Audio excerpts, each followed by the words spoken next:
Madame, Monsieur, bonsoir. Ancien ministre, notre invité ce soir est un Istiqlalien vu comme une des compétences du parti. Il est à l'origine du permis à points. Du temps où il était ministre des Transports, il a également siégé au Parlement en tant que président de la Chambre des députés. C'est dire que l'homme est un visage connu des Marocains pour avoir cumulé une expérience de politicien et de gestionnaire. C'est un des noms du parti de l'Istiqlal qui se sont dressés contre Hamid Chabat, ex-secrétaire général du parti. Karim Rallab, bonsoir. Bonsoir. Merci d'être avec nous. Alors, l'Istiqlal, il y a quelques mois, il était, on va dire, sujet à une guerre intestine. Aujourd'hui, est-il sorti, on va dire, indemne de cette expérience? En tout cas, il est sorti de cette expérience. Le congrès a eu lieu il y a plus que quelques mois maintenant. Et donc, la nouvelle direction a pris ses marques et l'équipe dirigeante travaille et agit pour remettre sur pied le parti de l'Istiqlal. Et aujourd'hui, cette étape est derrière nous. Et après, oui, avec l'arrivée de Nizar Baraka, c'est un parti qui a choisi d'être dans l'opposition.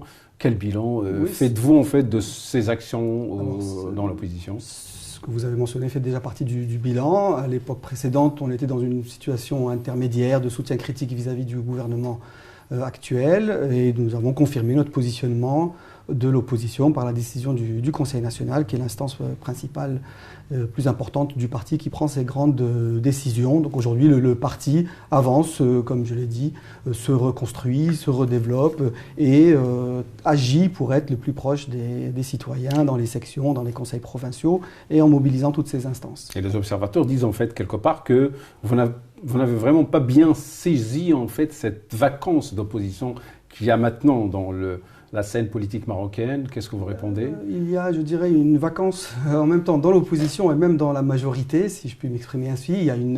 Nous vivons un moment politique assez morne finalement, et nous essayons, en tant que parti, de faire bouger la scène politique. Il y a beaucoup de critiques, il y a beaucoup de gens, d'observateurs vis-à-vis de toute la scène politique qui n'y croient plus beaucoup, et nous essayons d'aider en tout cas à sortir de cette période un peu de doute et cette crise de confiance en représentant une opposition active et qui ne soit pas dans l'opposition pour l'opposition, c'est-à-dire dans la déclaration, dans la petite phrase, mais dans la proposition et dans la construction. Et sur certaines questions par exemple qui ont fait débat, comme l'utilisation de la langue française, d'aucuns diront que vous avez déçu. Alors les Istiqlaliens, disons, sont pour la langue, pour l'arabe et pour l'identité nationale. Et quand on dit l'arabe aujourd'hui, on dit l'amazigh aussi, parce que c'est l'identité nationale et c'est gommer les images de suprématie qui viennent de l'époque de la colonie. La langue est une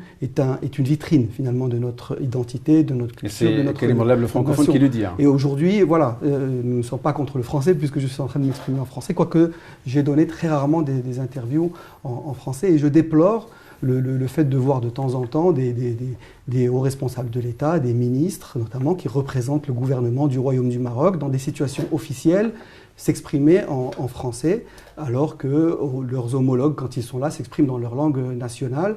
Et ça donne une image, je dirais, que le Maroc veut avoir dépassée, et on veut cultiver l'idée que notre identité, eh bien, que nous en sommes fiers et que nous la célébrons et que nous la renforçons. Et dans ce cadre-là, bien sûr, les langues internationales, la langue française, l'anglais, etc., le multilinguisme est un atout qu'il faut conserver, qu'il faut développer, mais dans cet équilibre-là. Et pour vous, l'utilisation de la langue étrangère, surtout dans l'enseignement des matières scientifiques, vous choisirez le français ou l'anglais? Il n'y a pas de contradiction par rapport à cela. On peut très bien avoir finalement la loi cadre qui est passée. Et pourtant, c'est l'anglais qui est la langue qui domine. Oui. Après, il faut voir en fonction. Ce qui est important, c'est la qualité de l'enseignement. C'est si nous avons des professeurs qui sont capables d'enseigner en anglais, si nous avons des professeurs qui sont capables d'enseigner en français, ou des professeurs qui sont capables d'enseigner en arabe. Et je voudrais dire ici que sur la question des sciences, on fait un faux procès à l'arabe, de lui prêter une incapacité de transférer la connaissance en matière scientifique, par exemple, ou dans le business, ou des choses comme ça. Ce sont plus nous, Arabes, Marocains ou Arabes en général, qui n'avons pas réussi à dynamiser cette langue et à la rendre plus proche des préoccupations des gens, plus proche du business, plus proche de la science. Et donc l'arabe est tout à fait capable de supporter tout cela. Maintenant, il faut être concret et quand on parle d'enseignement, la chose la plus importante, c'est la qualité de l'enseignement, des connaissances que l'on transfère à nos jeunes enfants. Et dans ce cadre-là, je voudrais aussi dire que nous défendons beaucoup l'école publique, qui est aujourd'hui le parent pauvre de l'enseignement. Nous y reviendrons peut-être dans le débat, mais l'école publique, l'université publique, celle qui permet à tous les Marocains d'avoir accès à un enseignement de qualité, c'est une valeur qui est en train de se perdre aujourd'hui et qui nous inquiète très fortement. Ce qui corrobore vos propos, c'est par exemple le cas finlandais. C'est un pays, un petit pays, mais qui arrive à faire de très bons résultats en termes d'enseignement. Mais il le fait avec sa langue, avec la langue finlandaise. Pourquoi on n'arrive pas à faire, on n'arrive pas à faire la même chose avec notre langue? Il y a plusieurs raisons. Il y a des raisons, je dirais, qui sont symboliques et qui sont ancrées dans notre manière de réfléchir et que nous devons dépasser. Et c'est là que, je dirais, le message istiqlalien est là, c'est-à-dire qu'il faut réellement combattre tous les reliquats de la période du protectorat, etc., qui pourrait donner l'impression que ce qui n'est pas marocain est meilleur que ce qui est marocain. Nous devons arriver à cultiver la fierté d'avoir un produit made in Morocco qui est bon, d'avoir un restaurant made in Morocco qui est bon, d'avoir des enseignants made in Morocco qui sont bons et qui parlent en arabe et demain aussi, ou en même temps en amazigh, au fur et à mesure de la mise en œuvre du caractère constitutionnel de cette langue. Et ensuite, eh bien, il faut arriver à réaliser sur le terrain, vous parliez de l'enseignement et du modèle que vous avez cité, eh bien, d'avoir des universités, des écoles primaires, des écoles préscolaires, etc., qui fonctionnent avec une qualité opérationnelle excellente, développée à travers le système public. Et cela, aujourd'hui, fait l'objet en fait d'un constat de quasi-faillite ou de réformes serpent de mer qui se répètent sans arriver à réellement délivrer cela. Et ça, ce constat, il faut le faire, il est amer, il est dur, mais il faut le faire, et il faut aller de l'avant là-dessus et défendre l'école publique, une école publique performante et gratuite pour les enfants. Peut-être qu'on en parlera quand on évoquera le modèle de développement. Est-ce que sur des questions, par exemple, comme les libertés individuelles, vous n'avez pas été un peu timide? Alors, peut-être. Suite au débat qui a eu lieu ces derniers temps et qui prévaut aujourd'hui. Oui, peut-être que peu de dirigeants istiqlaliens se sont exprimés. C'est une forme de prudence vis-à-vis d'une question et de questions qui sont sensibles, qui sont importantes pour notre société et pour lesquelles il faut organiser un débat national dans lequel l'Istiqlal s'inscrira et dans lequel l'Istiqlal contribuera. Et il ne faut pas oublier que, contrairement à l'image du parti, sur certains nombres de composantes, nous sommes un parti pour lequel la liberté est un des fondements. C'est l'un des fondements essentiels de notre parti. Et la liberté est un tout. De la liberté individuelle, de la liberté du corps, de la liberté de penser, de la liberté d'opinion, aux libertés collectives, syndicales, politiques, associatives, de manifester, etc. Et donc toutes ces composantes, eh bien, dans notre hymne,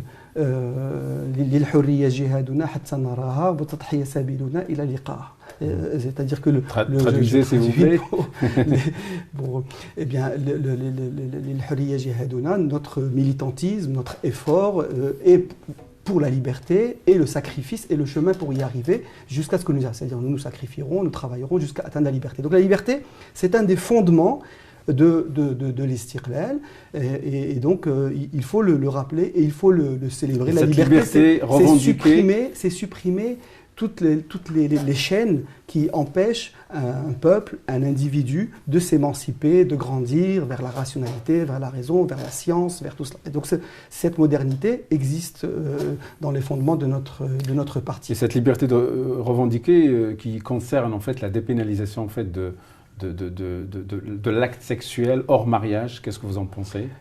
Comme je le disais, c'est des questions aujourd'hui qui doivent être traitées dans le cadre d'un débat national, d'un débat sociétal. C'est des questions qui sont comparables à ce qui s'est passé sur la question de la femme et sur aussi le sujet de l'avortement. Ce sont des questions qu'il faut traiter dans le cadre d'un débat parlementaire, d'un débat aussi en impliquant l'institution, le Conseil supérieur des ulama, en impliquant Imarat al-Mu'minin, qui sont des composantes qui font que le Maroc réussit à avancer, peut-être lentement, parfois trop lentement, mais réussit à avancer dans la stabilité et dans un consensus grâce à ces institutions-là. Sur ce genre de questions sociétales, vous êtes très vite catégorisé comme un parti, on va dire, conservateur, à côté en fait du PJD. Oui. Cette juxtaposition, elle ne vous dérange pas? Si, moi elle me dérange.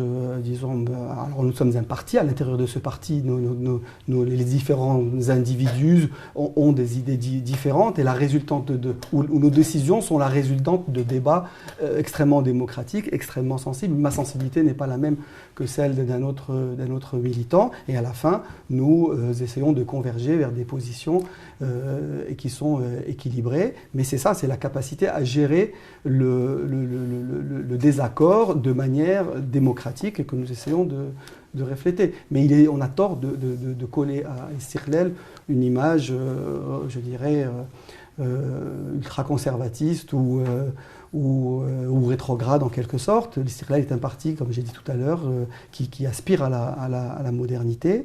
Et on l'a vu, par exemple, on l'a vu sur, par exemple, la question des femmes. Sur la question des femmes, l'Istiqlal a toujours promu la présence de la femme et est un des défenseurs de la parité. C'est une des composantes de notre modèle de développement. Aujourd'hui, nous sommes en retard sur la question des femmes. Nous revenons en arrière. Donc l'Istiqlal, à l'époque, Ali El-Fassi était contre même la polygamie. Sur la question des jeunes, les gouvernements auxquels j'ai participé, on a vu rapidement une nouvelle classe politique arriver du 109, etc. Sur la question de l'avortement, il y a eu des positions du parti. Donc le parti l'Istiqlal n'est pas un parti rétrograde. Il fait attention aux constantes de la nation. Il fait attention à ne jamais être en décalage avec le centre de gravité de notre société et à tirer toute la société d'un bloc et ne pas créer des scissions. C'est ça le parti l'Istiqlal. On ne veut pas créer de scissions, mais on veut faire avancer ensemble tout le monde en protégeant ce groupe. Rapidement, pour passer en fait au nouveau modèle de développement recherché. Je voudrais évoquer avec vous aussi les législatives prochaines. Vous les avez sûrement en ligne de mire. Quelles sont vos ambitions? Disons, le parti se prépare sereinement. Il a les pieds sur terre et il colle à nos militants, nos citoyens, nos sections. Les élections se gagnent sur le terrain. Et donc, nos différentes instances, sections travaillent. Le comité exécutif se réunit de manière extrêmement périodique. Toutes nos instances fonctionnent et le parti prépare ses élections. Des alliances en vue? Parce que ça bouge. Oui, ça bouge. Le parti est ouvert, disons. PPS, par exemple? C'est trop tôt aujourd'hui pour parler de cela. Aujourd'hui, nous nous concentrons sur notre force et les alliances, je dirais, se feront en fonction de notre propre force, de notre propre message, de notre proposition et aussi des résultats. Alors, vous avez rencontré Chakib Ben Moussa, qui est on va dire, le patron de la commission du nouveau développement, du nouveau modèle de développement recherché, pardon. Vous l'avez rencontré, quelles sont vos propositions? C'est une question. En fait, comment on fait par les ruptures? J'aimerais bien en fait parler de ces ruptures. Je vais donner quelques exemples. Nous avons déjà une proposition tout à fait complète et globale qui est un modèle de développement, qui n'est pas un modèle économique. Déjà pour éviter cet écueil, nous ne parlons pas que d'économie, nous parlons de la société marocaine, de comment nous voyons le modèle de développement, comment nous devons agir pour améliorer la vie des citoyens et que cette amélioration se fasse, je dirais, dans la globalité des citoyens, avec les femmes, les jeunes, et qu'elle ne se fasse pas au détriment des générations futures. Donc ce volet recoupe tous les volets économiques, culturels, sociétaux, sociaux, etc. et naturellement politiques aussi.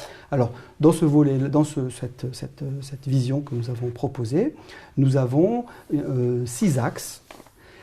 une cinquantaine de ce qu'on appelle des inflexions, c'est-à-dire des changements de tendance, des directions qu'il faut changer et qui sont en elles-mêmes des ruptures. Et nous veillons aussi au caractère opérationnel en traduisant cette cinquantaine d'inflexions eh bien, en 150 mesures extrêmement opérationnelles que l'on peut mettre en œuvre, ce qui fait que notre vision est en même temps globale, théorique et conceptuelle, et en même temps extrêmement pratique et basée sur notre expérience de la gestion publique. Alors, ceci étant dit, je ne peux pas aujourd'hui vous parler de tout. Je vais parler de quelques exemples, si vous permettez. Si on peut évoquer d'abord, il faut parler de passer d'une société basée sur l'intermédiation, les avantages et les formes de privilèges. Oui, est-ce raisonnable ? Bien sûr. Parce qu'en fait, il y a beaucoup de secteurs qui sont basés sur les privilèges, les passe-droits. C'est le contraire qui serait consacrer les privilèges et les passe-droits, comme vous le dites, et vous me faites sourire. On a l'impression que c'est ce qui serait déraisonnable. C'est pas une exception, les privilèges au Maroc, c'est une règle. On a cette impression. Alors, je ne peux pas avancer un chiffre. C'était la lutte contre l'économie de la rente, c'est un des slogans traditionnels que nous avons et que nous avons mis en place. C'est-à-dire que peu de gens s'en souviennent. Mais quand j'étais par exemple moi au gouvernement, premier mandat, eh bien, nous avons supprimé les agréments du transport de marchandises. Avant que nous soyons au gouvernement à cette époque-là, pour opérer un camion et acheter un camion et transporter une tonne de marchandises, il fallait avoir un agrément, soit par copinage, soit l'acheter, soit l'obtenir d'une manière qui n'était pas très claire et pas transparente. Pardon, c'est important de savoir qu'on peut le faire. Et donc nous les avons supprimés tous, et au lendemain de cette suppression, nous les avons remplacés par des critères objectifs, et du jour au lendemain, tous les Marocains ont pu acheter des camions, ceux qui pouvaient bien sûr, ont pu acheter des camions en se conformant aux critères de professionnalisme, de capital, etc. Et ça a créé un essor extrêmement important et des dizaines de milliers d'emplois ont été créés dans le transport de marchandises. Donc voilà un exemple tout à fait concret de libération des capacités qui existent dans l'économie et qui sont loin d'être une fatalité. Il faut ça n'a pas été appliqué à d'autres secteurs. Non, ça n'a pas été appliqué. C'est pour ça que nous le revendiquons aujourd'hui et nous disons qu'on a tort de penser que l'économie du Maroc aujourd'hui est, je dirais, à un stade d'équilibre vertueux. Non, il y a des abus de position dominante et il y a beaucoup de secteurs dans lesquels les conditions de concurrence libre et saine et sereine et la promotion de la création de l'entreprise, eh bien, ne sont pas aujourd'hui offertes. Or, c'est un des rôles de l'État. L'État, dans l'économie, ne doit pas être un opérateur, il doit être un régulateur et ouvrir les marchés à l'initiative privée, marocaine d'abord et internationale ensuite. Alors, vous parlez de... Mais ça, c'est un des volets. Vous voyez, c'est un des volets. On peut parler d'un autre. On ne peut pas parler de tout, malheureusement, parce que vos propositions sont elles sont volumineuses et on ne pourra pas tout évoquer. Je vais évoquer... J'aimerais bien vous poser une question sur l'être humain, en fait, le citoyen marocain. Alors, parce qu'en fait, c'est ça, quelque part. C'est-à-dire que si demain, nous avons des politiques qui ciblent le citoyen marocain de façon à ce qu'il soit touché directement, que ce soit dans les grandes villes ou dans les régions reculées, je pense que le Maroc, il changera facilement. Est-ce que c'est d'abord faisable et qu'est-ce que vous proposez pour que ça puisse devenir réalité ? Alors, toutes nos propositions ciblent le citoyen marocain.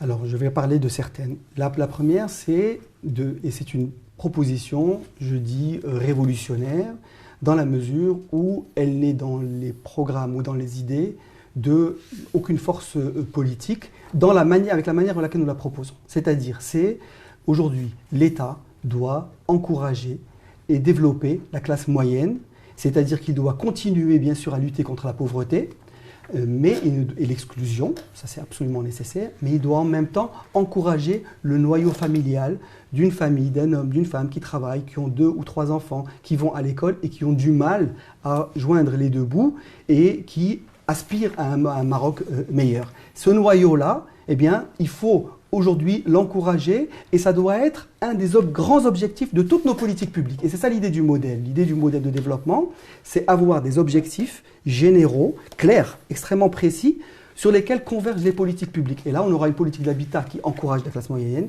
une politique d'éducation qui encourage la classe moyenne, par exemple des bourses pour avoir accès à des études universitaires de qualité pour ces familles de la classe moyenne, des programmes de couverture médicale, des programmes de retraite, etc. Et pour ça, il faut le mettre en objet. Or, aujourd'hui, le citoyen de la classe moyenne est abandonné par l'État. On considère qu'il est capable, qu'il se débrouille, or c'est lui qui, demain, doit être le moteur de développement de notre économie et de notre consommation. Et pour cela, un point extrêmement important, il faut expliquer ce que doit être cette classe moyenne. Et nous apportons cette proposition de définition, c'est-à-dire ce sont toutes les familles dont les revenus, qu'ils soient privés ou publics, qu'ils soient salariés. Parce qu'il y a un débat sur la définition de ce que c'est qu'une classe moyenne. Alors, c'est justement. Quelle est votre définition?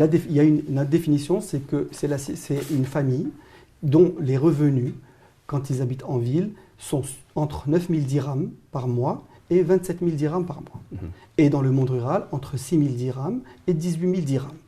Je parle des revenus, c'est-à-dire, vous pouvez être agriculteur, vous pouvez être commerçant, vous pouvez être salarié dans une entreprise privée.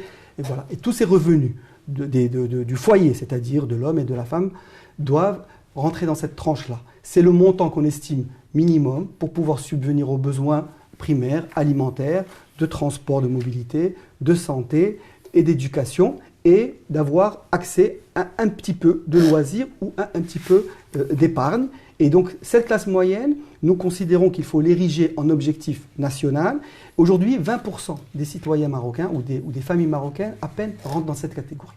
C'est-à-dire que vous avez 80%, et c'est la réalité, qui n'arrivent pas à joindre les deux bouts qui sont pour nous la pauvreté, à part bien sûr un ensemble assez réduit de riches qui sont très riches. Eh bien, cette classe moyenne, nous voulons qu'elle soit au moins de 80% au lieu de 20% dans un objectif déterminé de délai qui doit être défini. C'est une des propositions. Et qu'est-ce que vous proposez pour vraiment faire sortir le monde rural de sa léthargie? En fait, on a l'impression que passer d'une ville comme Tanger, Casa ou Rabat et aller dans une petite bourgade, on a l'impression de voyager dans le temps. Eh bien, déjà, comment résorber ce fossé? En agissant sur la classe moyenne, nous agissons sur le monde rural et sur le monde urbain. J'ai bien proposé une définition pour le monde rural. Et donc, c'est ça. C'est pas catégoriser les gens, mais c'est cibler les citoyens où qu'ils sont sur une montagne, ou qu'ils soient dans la plus grande des villes, ou dans un petit patelin. C'est cibler ces citoyens-là.